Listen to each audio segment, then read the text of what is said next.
All right, that brings us to the big question that we are putting forward here on center stage. Are archaic laws open to manipulation? Manipulation that the government is doing to, well, jail those who they think are dissenters and Maoist sympathizers.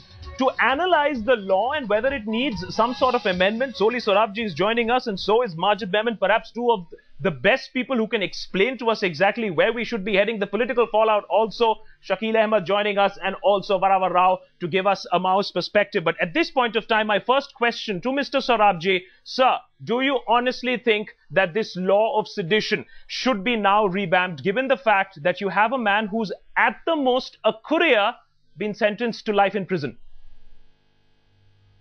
But who says the law of sedition can be applied to such a man?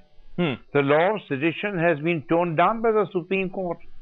Supreme Court has held that there is no sedition unless there is activity which constitutes incitement to violence, incitement to public disorder.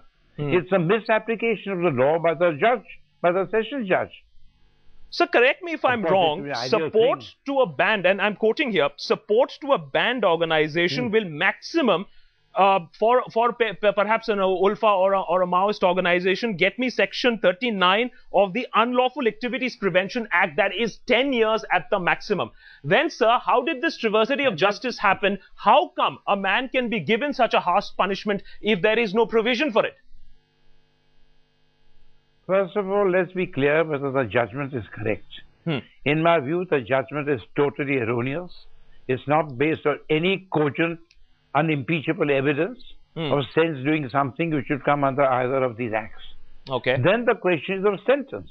Okay. And in any case, the sentence also, to my mind, is harsh, atrocious. After all, you're dealing not with a hardened criminal. You're dealing with a person with a certain background, person who has worked with the tribals, person who has got awards.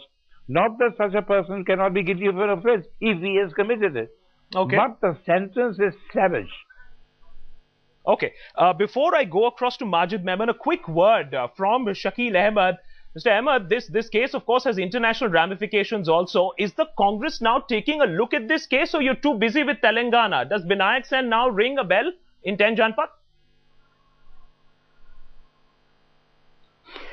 No, as far as the case of Mr. Binayak Sen, Mr. Soli Sorabji is a legal luminary.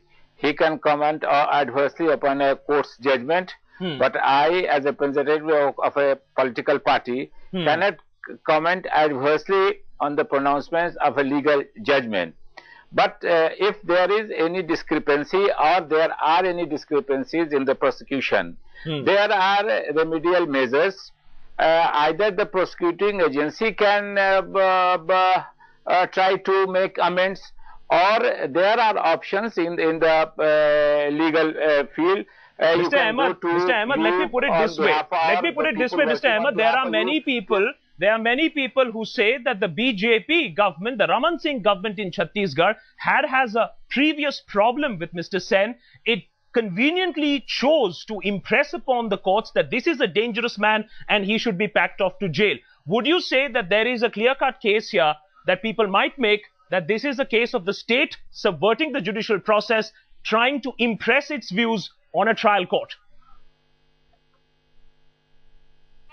No, we have serious differences of opinion on several issues with the Chattisgarh government and with the BJP party. But in this particular case, it's a legal judgment, it's a court's judgment, and we can't comment adversely on this.